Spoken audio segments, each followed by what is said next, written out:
Vamos a compartir la palabra. Voy a retomar el tema del señorío. Ahora, volviendo al tema del señorío, ¿qué es el señorío? Porque veo mucha gente que quizás no sabe de qué se trata. Dios crea al ser humano a su imagen, a su semejanza, y le suelta 5 verbos. Y le dice: fructificad, multiplicaos, llenad la tierra, sojuzgadla y señoread. Le tira 5 verbos, ¿sí?, que son 5 misiles impresionantes. Lo empodera Dios al ser humano, ¿sí? Había soplado sobre él aliento de vida y ahora lo empodera ¿con qué? Con la palabra, le suelta la palabra. Y el hombre se convierte en la máxima representación del cielo en la tierra. O sea, el hombre, Dios le entrega literalmente el planeta para que lo señoree. Señorear es gobernar. Y el ser humano gobernaba el planeta Tierra hasta que desobedece a la palabra, cae en pecado, y entonces allí comienza una triste historia. ¿Qué pasa? Que el hombre entrega voluntariamente el señorío de la tierra a Satanás, el diablo, el príncipe de este mundo con minúscula. Nosotros tenemos un rey, ¿sí? Pero entendemos que allí ocurre algo, y desde entonces usted verá que en el planeta Tierra hay desorden, asesinatos, hay vicios, hay traiciones, muertes prematuras, niños que mueren o son abortados antes de nacer, o jóvenes que mueren en lo mejor de la edad, de la vida, adulterios, mentiras, fornicaciones, cuántas cosas que han ocurrido desde hace 6.000 años que pasó esto. Entonces Dios no se queda de manos cruzadas, entonces Dios no se queda de brazos cruzados. ¿Y qué es lo que hace Dios? Dios comienza un plan, ¿sí?, que le lleva 4.000 años, diga conmigo 4.000 años, establecer a su Hijo en la tierra para que muera por toda la humanidad, pague el precio del pecado y recupere el señorío. Por eso Jesús dice: toda potestad me ha sido dada en el cielo y en la tierra. Por tanto, vayan y hagan discípulos a las naciones, ¿sí?, y bautícenlos en el nombre del Padre, del Hijo y del Espíritu Santo. Y he aquí, yo estaré con ustedes todos los días hasta el fin del mundo. Allí estaría garantizada la presencia. ¿En quién? En los hijos que cumplen el propósito. Allí estaría garantizada la presencia. No es para cualquiera. Amén. El hombre sin Dios está expuesto a su propia fuerza, sabiduría y capacidad. El hombre con Dios lo cuida Dios. Amén. Cuando usted sale en un propósito de Dios, usted lo cuida a Dios. Cuando usted va a la cancha, usted se tiene que cuidar solo. Hola. Bueno, usted no va a la cancha, usted es más bueno que no sé qué. Pero ¿es así o no es así, hermano? Cuando usted está, acuérdese de esto, y yo estaré con ustedes, pero anden en el propósito, chicos. Si no, vos estás haciendo la tuya y allí Dios no puede estar. Porque Dios tiene un solo propósito y va a bendecir su propósito, no el suyo, el de usted. ¿Amén? Bueno, entonces comenzamos a hablar de cómo Dios va a recuperar el señorío a través de su Hijo, ¿sí? 4.000 años. Entonces comenzamos a predicar y ya vamos por el mensaje 111, ¿vio? Que está atrasado, ¿ah? Estaba atrasado el muchacho allá arriba, ¿eh?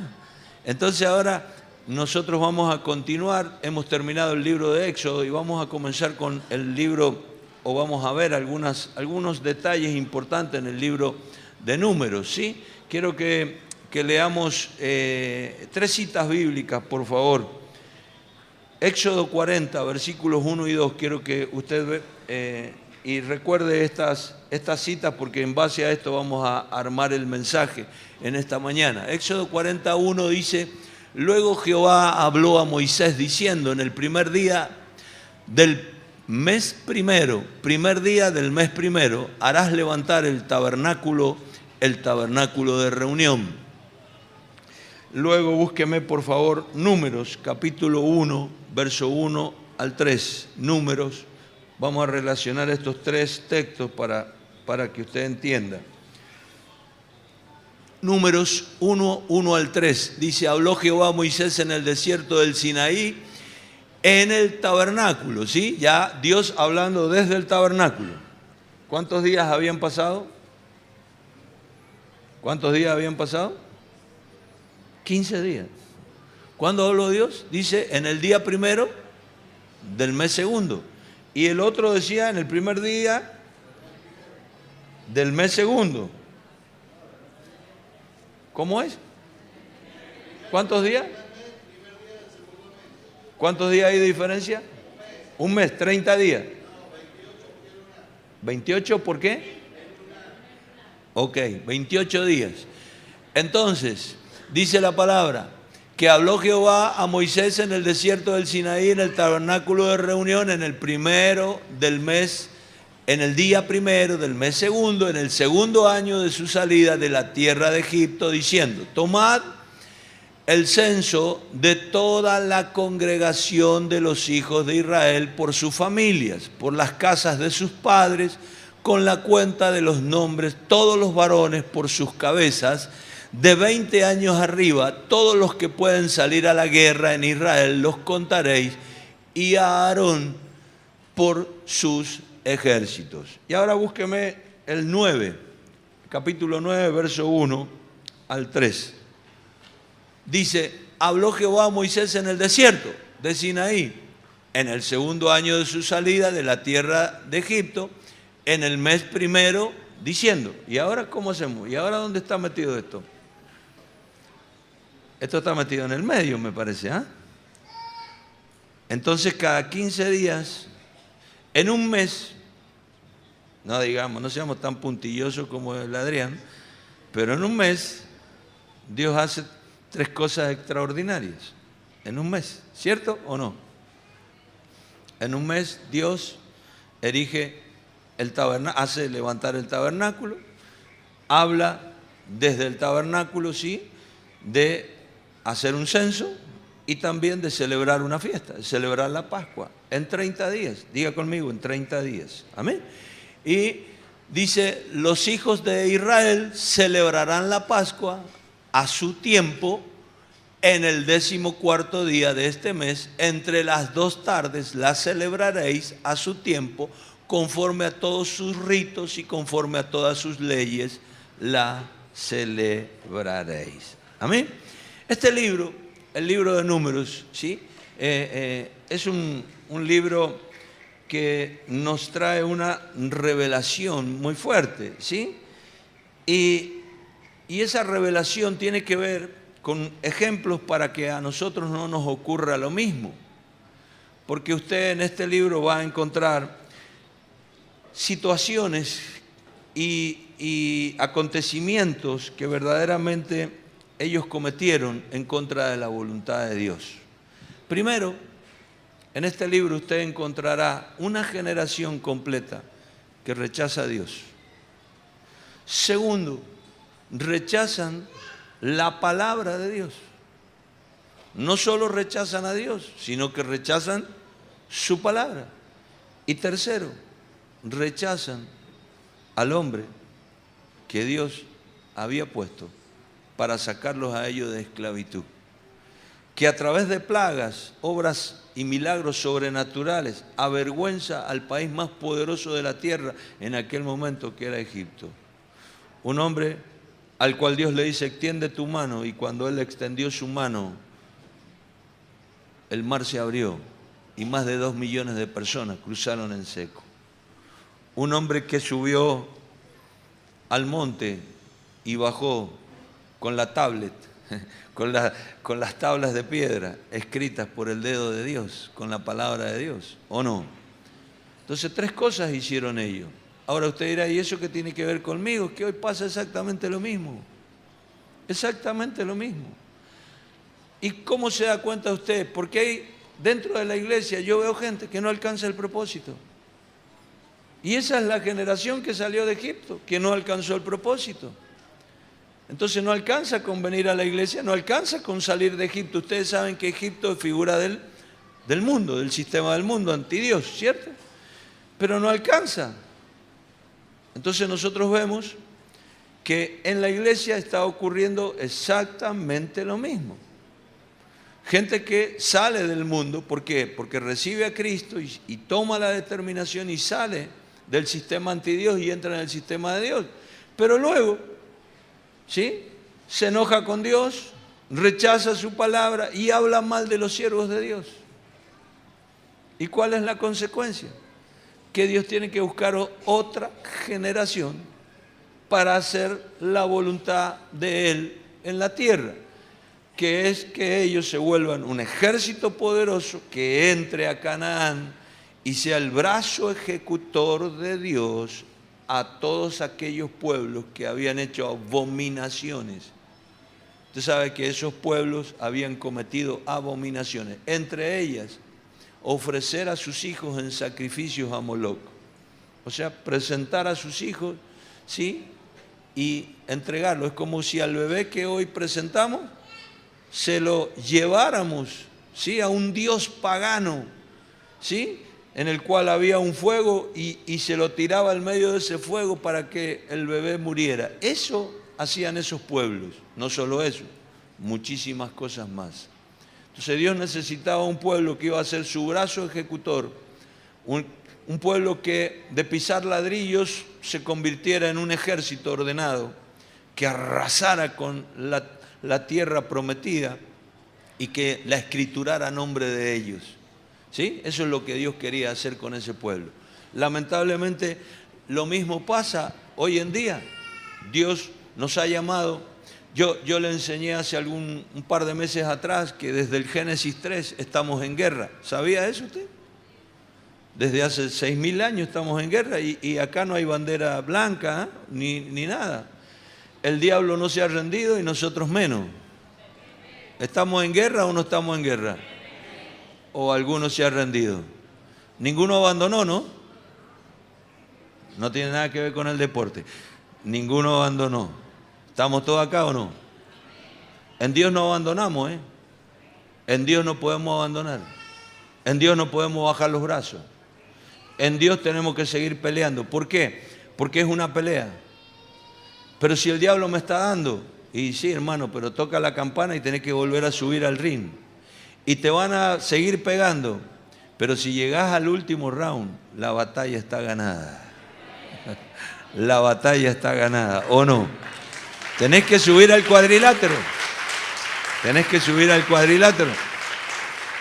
Lo que pasa es que a nadie le gusta que le peguen, pero es que usted tiene que subir a pegar también. Por eso Dios te saca al desierto, para entrenarte, para formarte, porque tenés que pegarle a las tinieblas, no acomodarte a las tinieblas.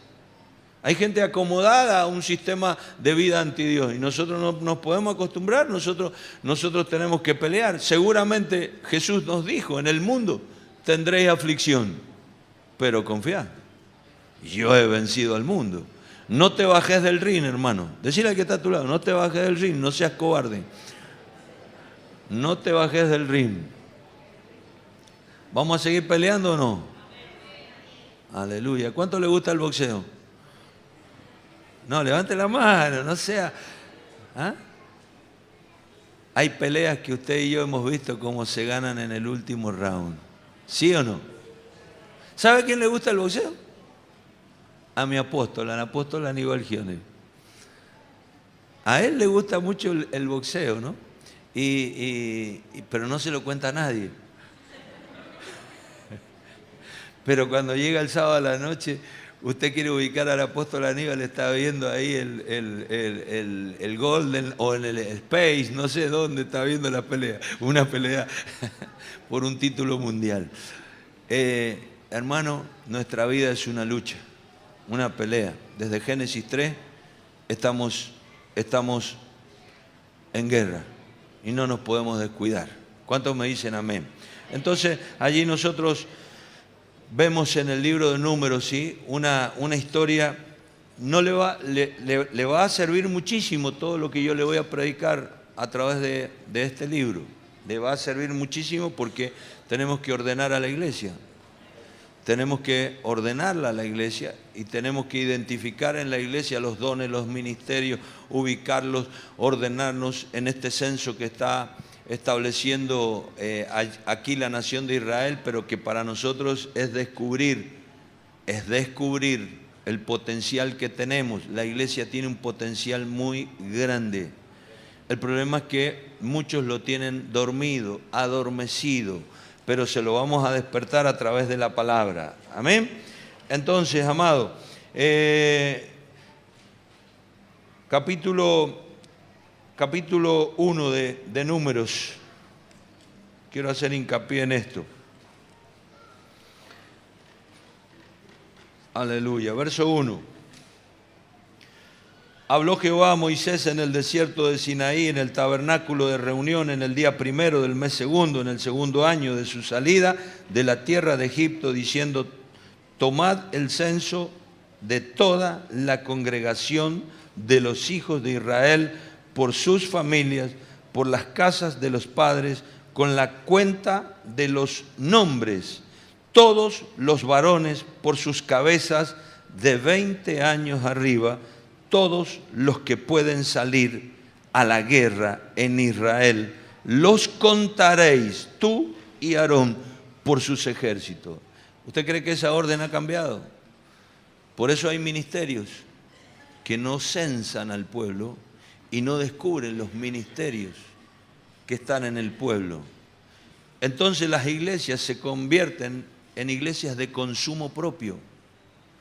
Entonces hay un staff de líderes y todo el resto del pueblo ha adormecido sus dones allí durmiendo, ocultos, porque para que se levante un ejército que va a salir y va a alcanzar las naciones, se necesita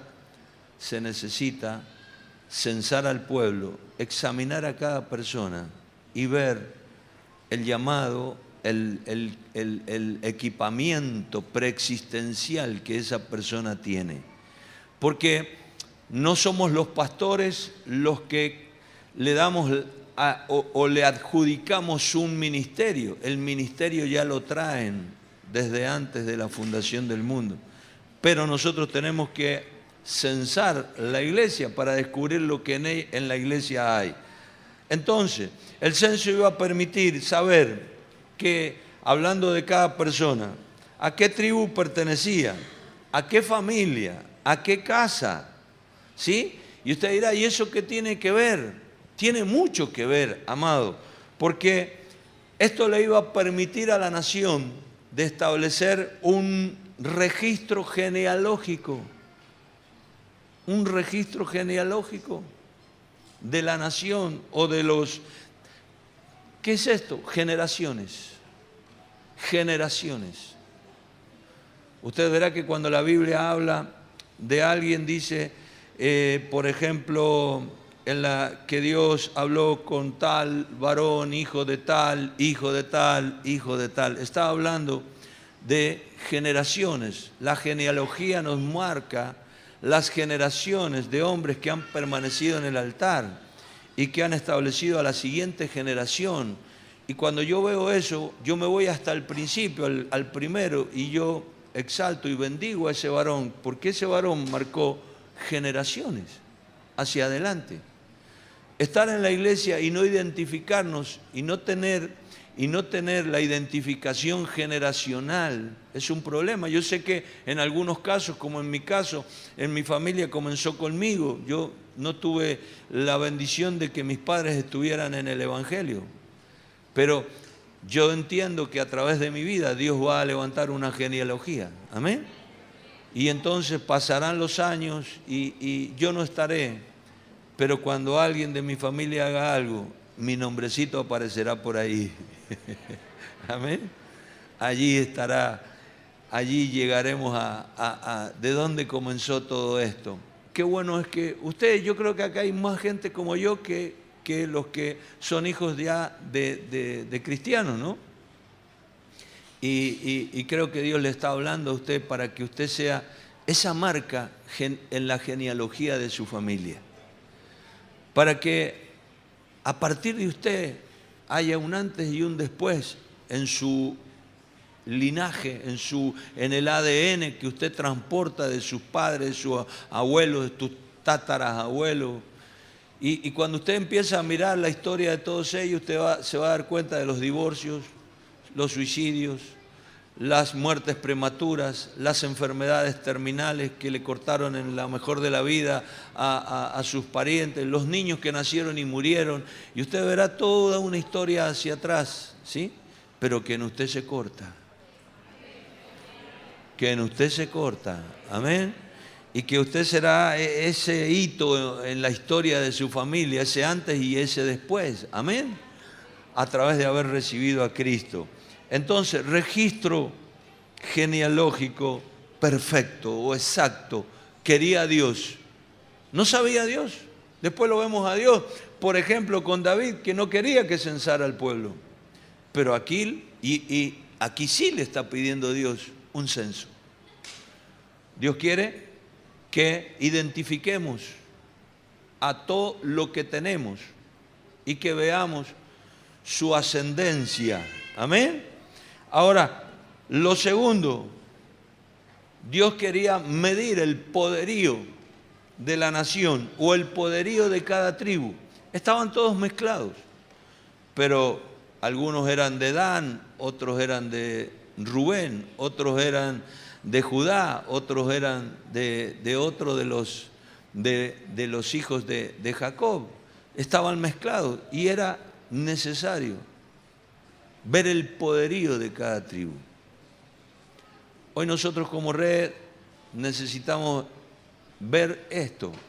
Este es un mensaje que tengo que traerlo a la red también porque hay gente o hay ministerios con los que podemos contar para hacer historia y hay ministerios que no tienen poderío, ni siquiera para sostenerse cuando termina el mes. Entonces, ahora, ¿cómo se manifestó el poderío? Uniendo las tribus en 4 frentes. Y entonces el más fuerte o el más numeroso con el menos numeroso cubrían unos al oeste, otros al este, otros al sur, otros al norte. Mantenían un poderío y un equilibrio. Necesitamos entender que el censo que Dios le estaba pidiendo, ¿sí?, a la nación de Israel era más que importante. Otra cosa que Dios iba a establecer a través del censo, Dios iba a llevarlos. O sea, el censo no era para que se quedaran en el Sinaí, sino para que conquistaran la tierra. Y para conquistar tenían que llevar una marcha ordenada. La iglesia está caminando desordenada. La realidad hoy es esa. Una denominación aquí, otra más allá. Una iglesia bastante numerosa acá, un garaje lleno de personas. Y todos separados, cada uno por su lado. Y cada uno compitiendo. Y cada uno sacándose el cuero. ¿Qué vamos a ganar con eso? ¿A quién le vamos a ganar? Tenían que marchar. La iglesia no es para fomentar el que estemos acá adentro y hagamos de acá adentro un paraíso. No, nosotros tenemos que salir y predicar el Evangelio. Y llevar la visión y llevar a Cristo, por supuesto. Amén. Diga conmigo, registro genealógico, medir el poderío, el orden en la marcha y el orden para acampar. Cuando ellos acampaban, en el centro de las 12 tribus estaba el tabernáculo. El orden en la adoración. Hoy nosotros estamos acampando Aquí hemos venido a acampar. Acá en el centro está el Señor. Hemos venido a adorarle. Amén.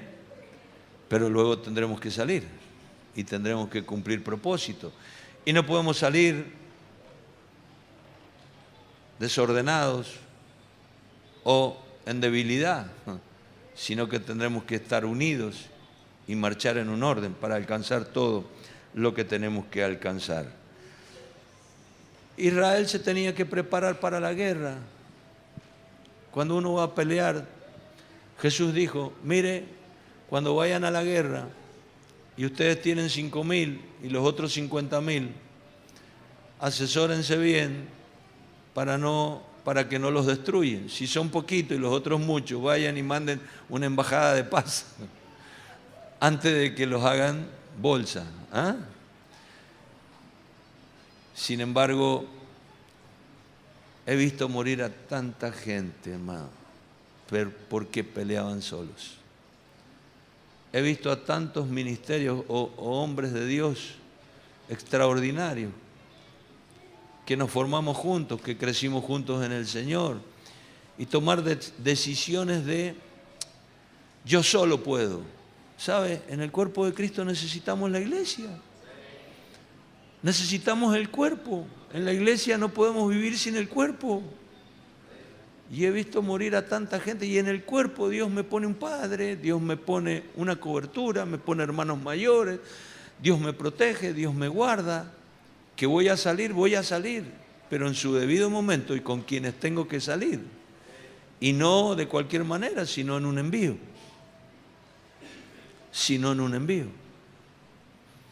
Entonces, amado, es tiempo de que recapacitemos y que hagamos un esfuerzo para ser miembros los unos de los otros, para trabajar en comunión y para trabajar en orden. Amén. Ahora, tener esta mentalidad, ellos eran un pueblo con una mentalidad que venía de vivir una esclavitud, y esto era cambiar la mentalidad. Una cosa es hacer changas en la vida. Hoy corto el pasto acá, mañana voy de ayudante de albañil. Y otra cosa es llevar mi propia empresa. ¿Me entiende? Entonces yo no puedo manejar una empresa con una mentalidad del que hace changas.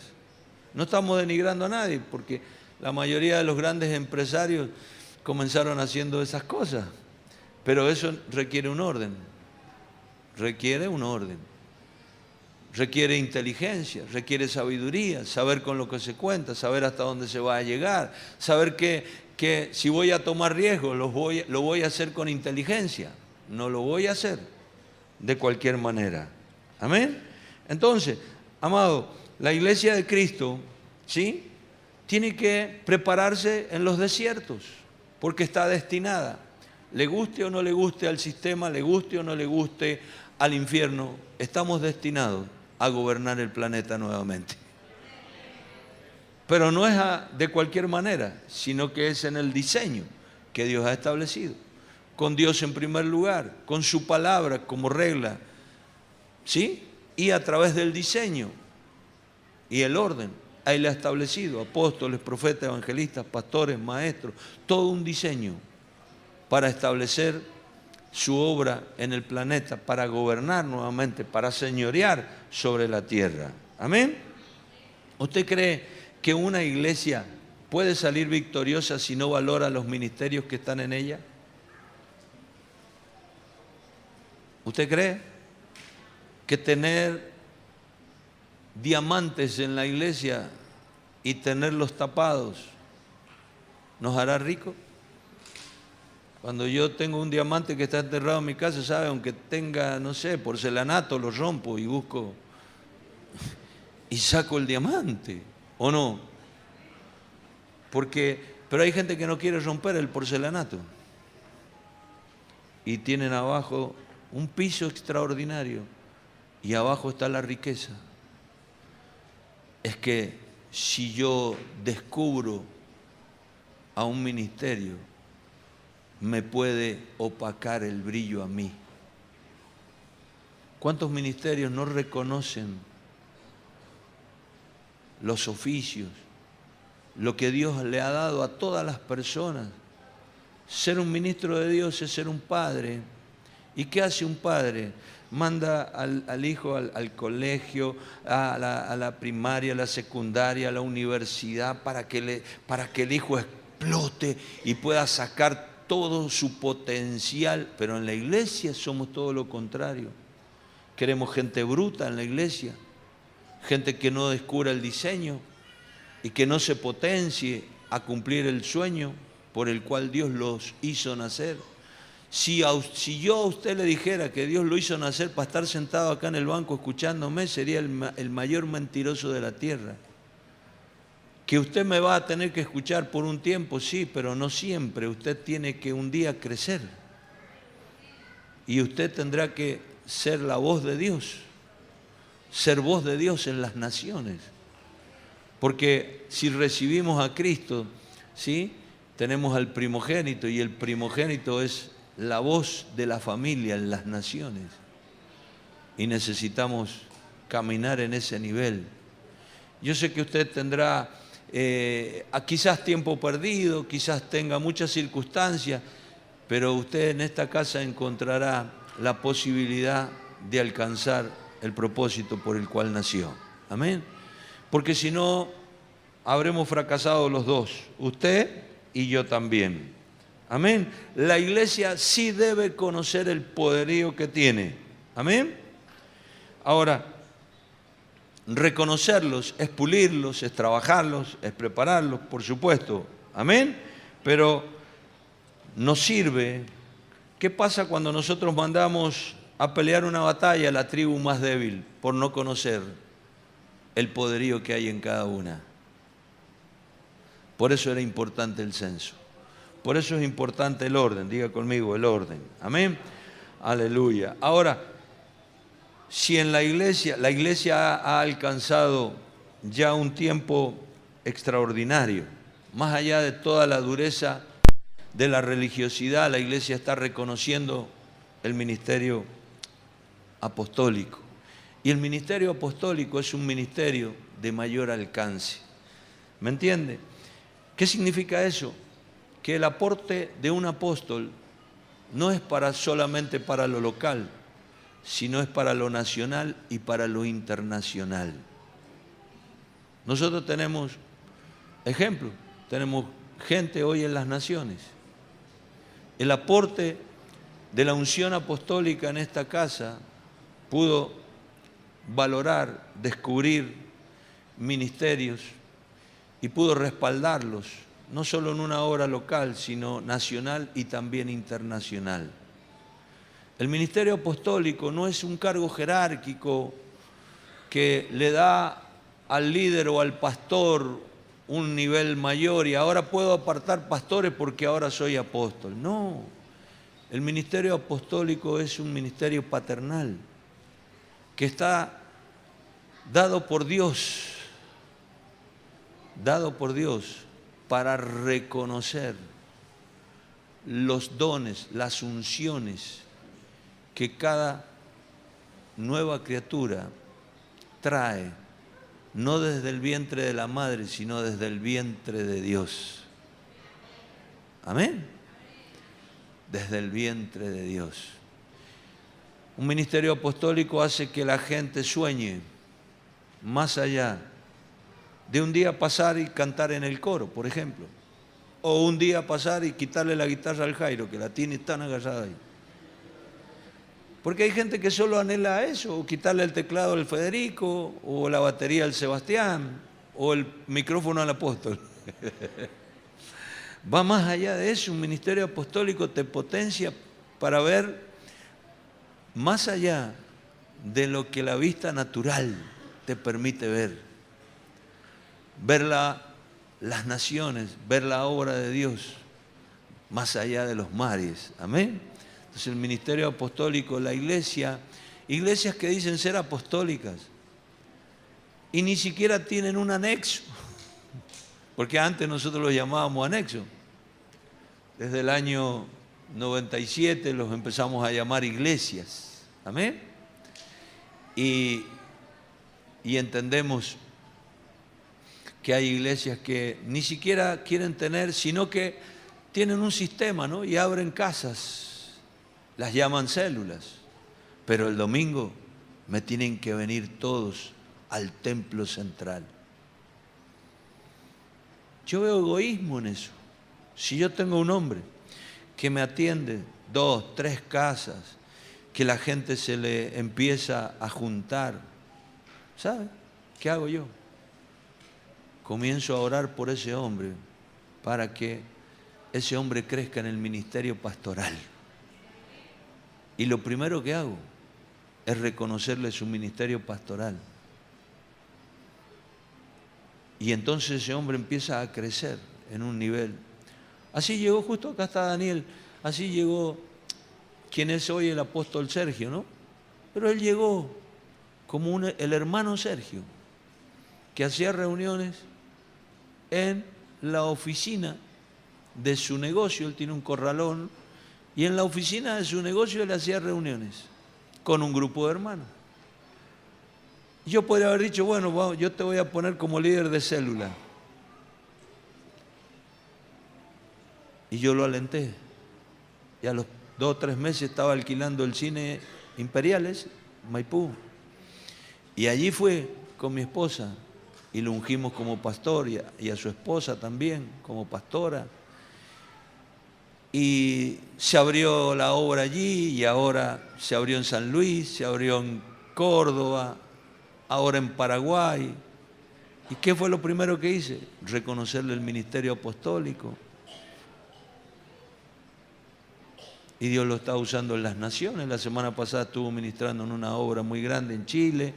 Lo mandamos a llevar a la escuela de visión, pero además él estuvo ministrando en otro lugar. Entonces, yo entiendo que toda esa visión hacia afuera, celular, es buena, pero es limitada. Es limitada. Hay algo más. La visión apostólica es la que reconoce oficios y ministerios y la que los habilita para ver más allá de lo que ve la visión humana. De eso se trata la visión de la iglesia en la que usted está hoy. Amén.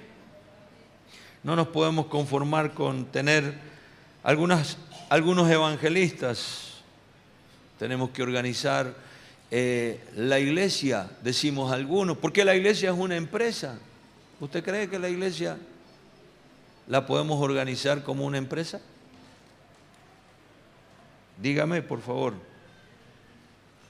Cuando organizamos la iglesia como una empresa, reemplazamos los dones, reemplazamos al apóstol, a los profetas, al maestro. Mire lo que ocurre. Los evangelistas son reemplazados por sistemas y por métodos. Entonces aparece el sistema de evangelismo masivo para atraer personas, y solamente convencemos a la gente, pero no se convierten, porque verdaderamente el que hace esta tarea tan grande es el Espíritu Santo. Entonces tenemos una iglesia organizada como una empresa, con un sistema, y el Espíritu Santo rompe todos los sistemas. El Espíritu Santo rompe con todos los sistemas habidos y por haber. El Espíritu Santo, hay personas que no las hubiera traído a la iglesia. Usted se va a dar cuenta que en la iglesia, ¿sabe? Yo siempre le preguntaba al Señor, Señor, ¿por qué me trajiste a la iglesia a los 33 años? Porque si te hubiera traído antes, no estarías en la iglesia. Dale gracias que llegaste cuando tenías que llegar. Hay personas que el Espíritu Santo todavía no traería, porque hay sistemas de iglesia que castran a los hijos. O sea que el único que se puede reproducir es el pastor, y los demás nunca pueden soñar con ser pastores. Ministerios internacionales, avalados por ese sistema, ¿sí? Donde el único apóstol es uno solo y los demás no existen. Nosotros en la red trabajamos de una forma diferente. Cada pastor maneja el 100% de sus finanzas. Ministerios que le compran hasta los autos a sus pastores y hasta le eligen el color y les dan un sueldo. Y Dios no tiene asalariados. El obrero es digno, dice la palabra, de su salario. Pero Jesús es el dueño de la obra. Amén. Y entonces vemos situaciones que van contrarias a la Escritura, que difieren totalmente de lo que Dios ha establecido. Pero aquí todo ministerio que salió de esta casa maneja el 100% de sus ofrendas. Y si han trabajado y han sembrado y están cosechando, lo aprovechan, lo disfrutan y con eso se siguen extendiendo y siguen alcanzando mucho más. La obra se demoró, es cierto, porque la visión tardare, pero espéralo, porque más se apresura hacia el fin, dice el profeta Habacuc. Amén. Cuando la visión comienza a encarnarse en nosotros, la visión ya no se detiene más, comienza a apresurarse. Recuerde que yo le pregunté a Dios, ¿por qué la demora? Porque te tienen que crecer los hijos. Cuando los hijos crecen, la visión empieza a correr. Hoy ya nosotros con mi esposa no tenemos tiempo. Es increíble, porque no nos alcanza el tiempo. Porque la obra corrió y corre. Y no es obra de líderes, sino de ministerios reconocidos, algunos internacionalmente, en todas las naciones de la tierra. No se quede, no se quede. Reclame esto porque es su derecho. Reclame esto. En el lugar donde no te reconozcan los ministerios, donde no valoren lo que Dios puso en ti, no puedes permanecer. Pero en el lugar donde Dios ha puesto un padre que quiere que el hijo triunfe, como en la vida, ese es tu lugar, esa es la casa. Te van a exhortar, te van a corregir, pero te están formando para una tarea mayor. Amén. Entonces, iglesias donde ya no hablan de la sangre de Cristo, donde ya no exhortan, donde no hablan de condenación, amado, donde ahora cambiaron esas palabras por principios y valores, pero no son más que palabras que provienen del humanismo y de la nueva era. ¿Cómo va a hablar de la sangre de Cristo? Vamos a sacar esas palabras porque ofenden a la gente. Es que la gente, hoy leía en el Facebook, había una frase de Ricardo Daxter que él decía que para fijar un pensamiento hay que lastimar al hombre.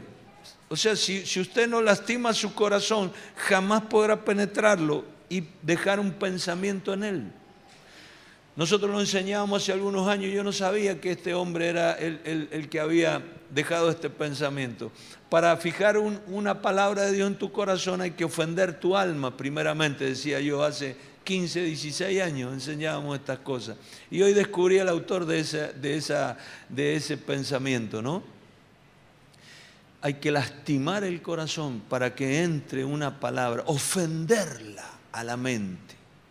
Ofender la mente con una palabra que viene del cielo, porque la palabra, uno trata de acomodar todo lo terrenal y Dios no es terrenal, Dios es sobrenatural, Dios es celestial. Amén.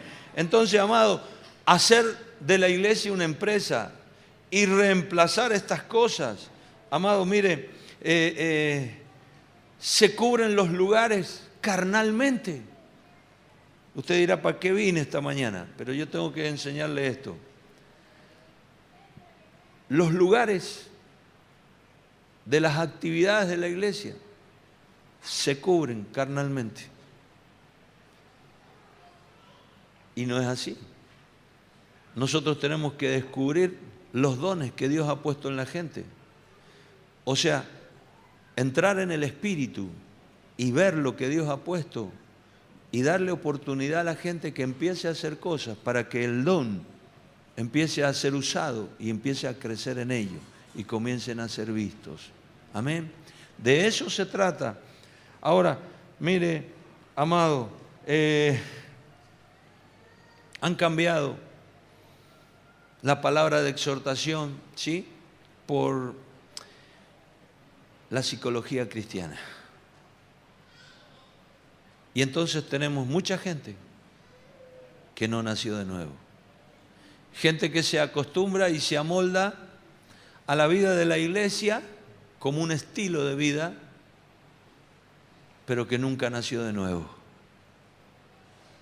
Y usted, para comenzar en el Señor, necesita morir para nacer de nuevo. ¿Cuántos me dicen amén? La iglesia ha sido penetrada por pensamientos humanos, por psicología y por esos famosos libros de liderazgo que muchos de esos autores cristianos, entre comillas, copiaron del mundo, del sistema, y los aplicaron a la palabra. Y si todo no nace de la palabra, no sirve. Si el origen de algo no es la palabra, no sirve, aunque sea con la mejor intención. Estoy terminando. Tenemos que avanzar. Amén. Israel sale de Egipto y está dividida en 5 compañías. Con esto estoy terminando, amado. 5 grandes compañías.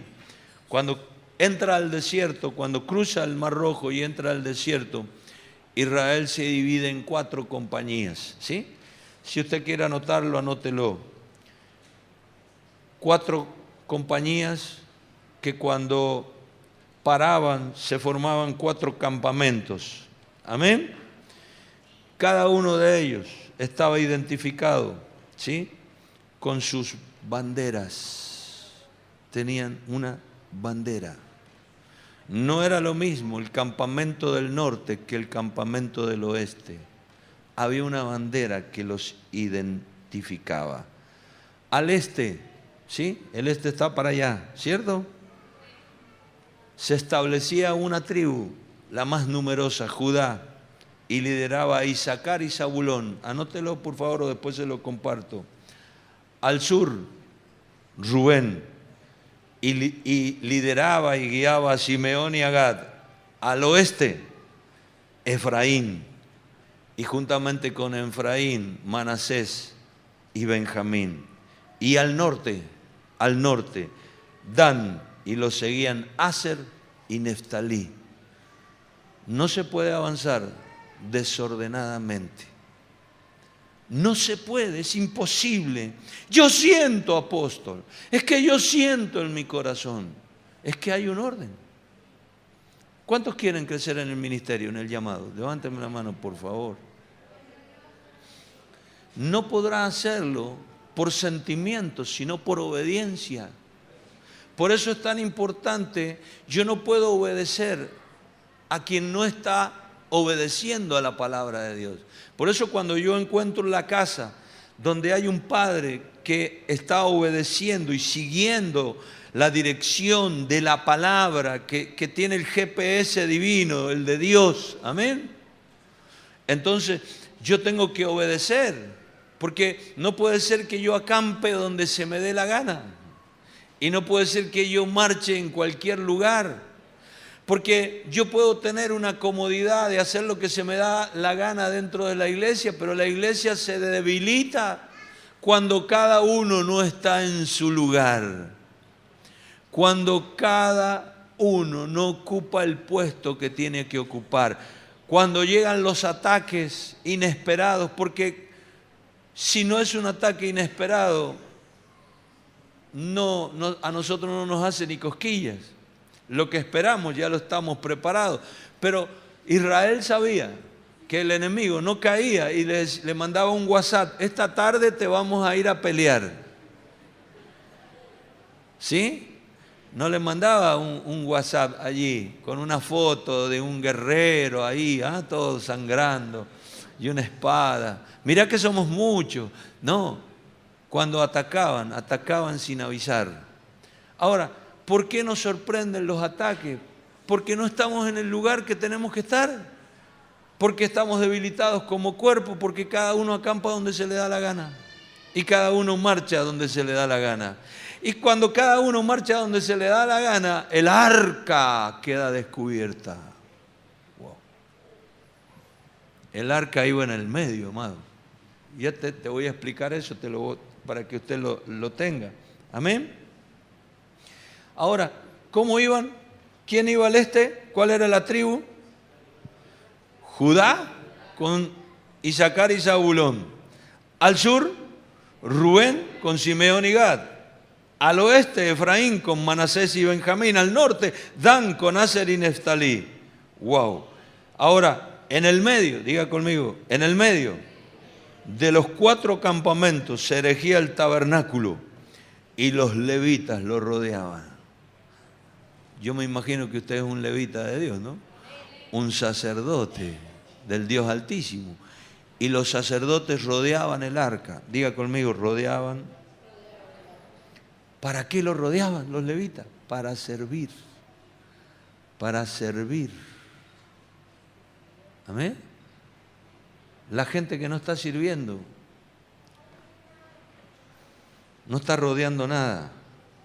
Y al frente del tabernáculo caminaba Moisés y Aarón. Al frente. El tabernáculo rodeado de levitas, pero adelante. ¿Vio? ¿Cuántos pastores tenemos, no? Que son como el capitán Araya, que los manda a pelear a todos y él se queda en la playa. ¿A dónde iban? Moisés y Aarón al frente. Amado, si hay un ataque contra el arca, me tiene que encontrar a mí adelante. Y a usted también. Yo tengo que estar ahí como padre. Es figura de un ministerio, de un apostolado, el de Moisés. Hebreos lo dice, que el ministerio de Moisés fue un apostolado a la nación de Israel. Ahí hay que estar. No puede haber ataque contra el arca que me encuentre a mí tomando mate con Isaacar o comiendo un asado con Neftalí o en la Marchillana con el Sachmo.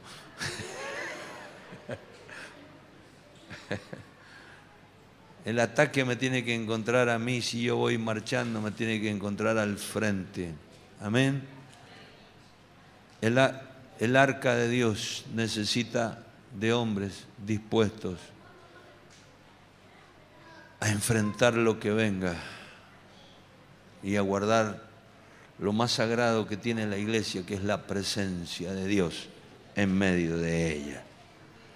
Números capítulo 2, verso 1. ¿Le gusta el tema? Venga a la tarde, ¿eh? Lo vamos a continuar a la tarde. Números capítulo 2, verso 1. Habló Jehová a Moisés y a Aarón diciendo: los hijos de Israel acamparán cada uno junto a su bandera, bajo las enseñas de las casas. ¿De quién? ¿Bajo qué? No se puede estar en cualquier lugar. Hay que estar donde está cada papá, cada padre del alma. Los hijos de Israel acamparán cada uno junto a su bandera, bajo las enseñas de las casas de sus padres, alrededor del tabernáculo de reunión. Acamparán. Wow. Aleluya. Amado, ¿qué nos debe identificar? Las casas paternas. Por eso había que descubrir la genealogía, porque si vamos a marchar no podemos estar donde nos dé la gana. Si yo soy descendiente de Dan, yo tengo que estar con los danitas. O si soy descendiente de Judá, ¿a quién le gusta a usted? El león de la tribu de Judá. Ah, es la más numerosa, ahí que está. Pero los danitas tenían una bandera, el águila. Aleluya. Y el ministerio apostólico se lo identifica con los danitas. Así que, ¿en cuál le gusta estar usted? ¿Ah? Yo en la que Dios quiera. Pero no en cualquiera, diga. No en la que me guste a mí, sino en la que Dios me ha puesto. Mi identificación es cada casa paterna. Por eso, ¿qué le digo yo a los pastores? Traigan a los hijos cuando vengan. Con sus hijos. Y los hijos identificados con los padres. Esto es una obra tremenda. Estamos llevando el arca. Yo voy delante del arca, amado. Como soy un David, yo estoy danzando delante de la presencia del Señor. Yo estoy trayendo el arca a la tierra, a las ciudades. Usted sabe que el arca, amado, hay que traerlo a las ciudades. No puede estar en la casa de Usa o de Ahío, ¿no? ¿Cómo era el papá de ellos?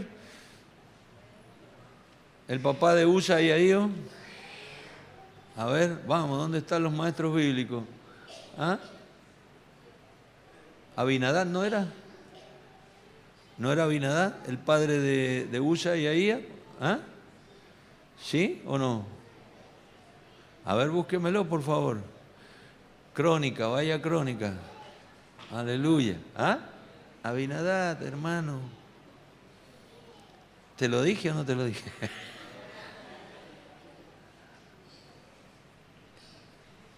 El arca hay que traerlo al palacio,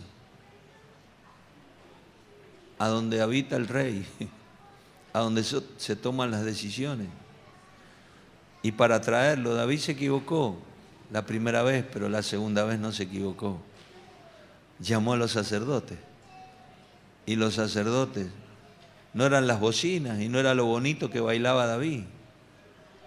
Era que los sacerdotes lo habían puesto sobre sus hombros, conforme a la Escritura. Y David sacrificaba cada 6 pasos. ¡Bum! Sacrificio y sacrificio. Y así trajeron el arca. ¿Sabe qué es el arca? La presencia, el diseño. La iglesia de Cristo ha perdido el arca.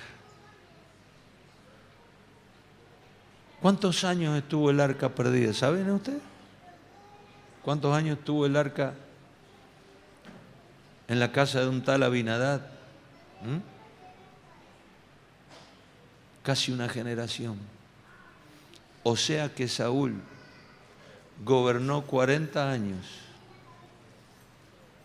sobre la nación de Israel sin presencia de Dios, sin el arca del pacto.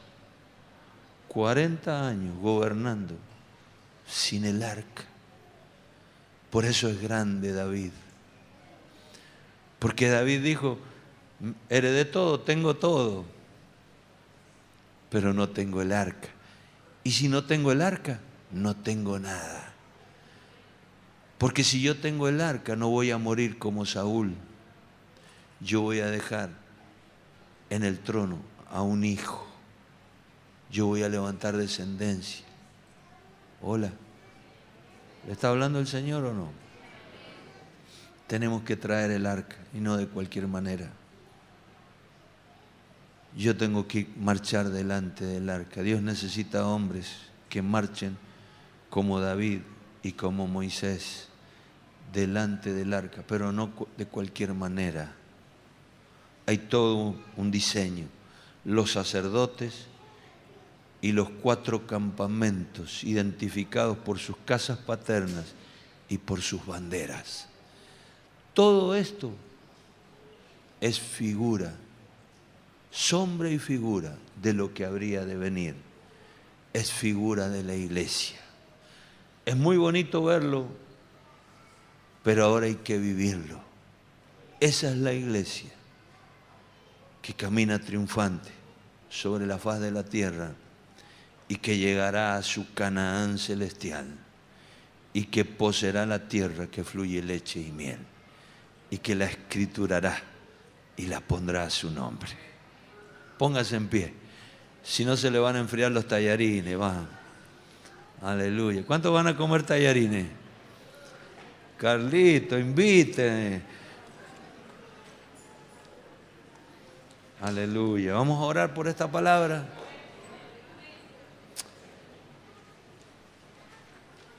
Mucho desorden, ¿cierto? Mucho desorden, mucho ministerio compitiendo entre sí, lejos del diseño. Cuando vemos que tal ministerio, tal pastor murió jovencito y un accidente y cuántas cosas, gente ubicada en cualquier lugar, fuera del tiempo de Dios, sin un padre delante del arca. Un desorden. Gente que no sabe qué está haciendo. Por eso la Biblia y Pablo le recomienda a Timoteo, no pongas a un neófito. Tenés que preparar a la gente, tenés que enseñarle a la gente. No reconozcas un ministerio en alguien que no ama la palabra, que no sueña, que no vive por la palabra, que no tiene un interés, que no ha quebrantado una estructura de vida por la palabra. Nosotros tenemos 2 reuniones en el mes que son impresionantes, la reunión de la escuela y la reunión de ministerios. Y si usted no rompe lo que tenga que romper y estar en ese lugar, usted tiene que hacer un esfuerzo y recibir una palabra que usted lo va a dimensionar y lo va a llevar a cumplir el propósito y lo va a traer al sueño de Dios. Porque mucha gente está en su propio sueño y Dios te quiere traer a su sueño. Levante sus manitos, vamos a orar.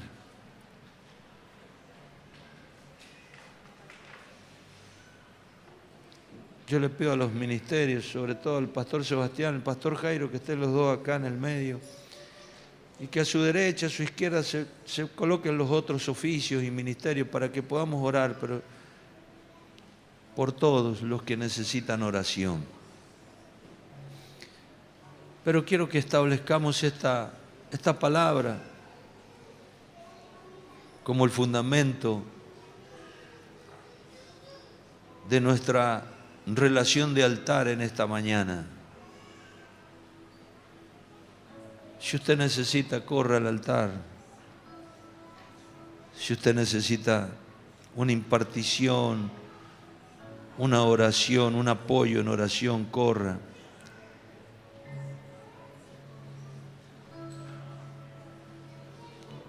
Pídale a Dios que a través de la imposición de las manos usted reciba espíritu de revelación, de sabiduría en el conocimiento de Él.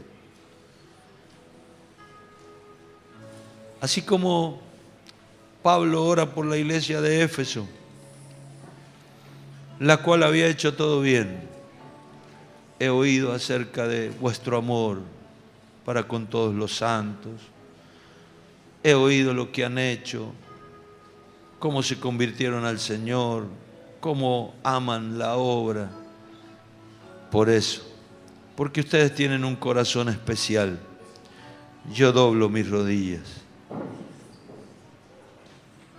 para que el Padre de nuestro Señor Jesucristo les dé espíritu de sabiduría y de revelación en el conocimiento de Él. Dios le dijo a Moisés, pon las manos sobre Josué. Y Josué, hijo de Nun, fue lleno del espíritu de sabiduría, porque Moisés había puesto sus manos sobre él. Queremos impartirte esta sabiduría. Ministros, oramos por la gente. Hay gente marchando, hoy con Rubén, mañana con Isaacar, pasado con Neftalí. Hay gente que todavía no identifica su bandera. Hay gente que no ha descubierto su genealogía. Quiero decirte que tu genealogía no viene de la iglesia en la que te congregabas o te congregas. Tu genealogía comienza en el cielo. En el cielo Dios te ha adjudicado una paternidad. Tú necesitas identificarla aquí en la tierra. Queremos orar en esta mañana por todos y cada uno de aquellos que todavía no han identificado su genealogía, por aquellos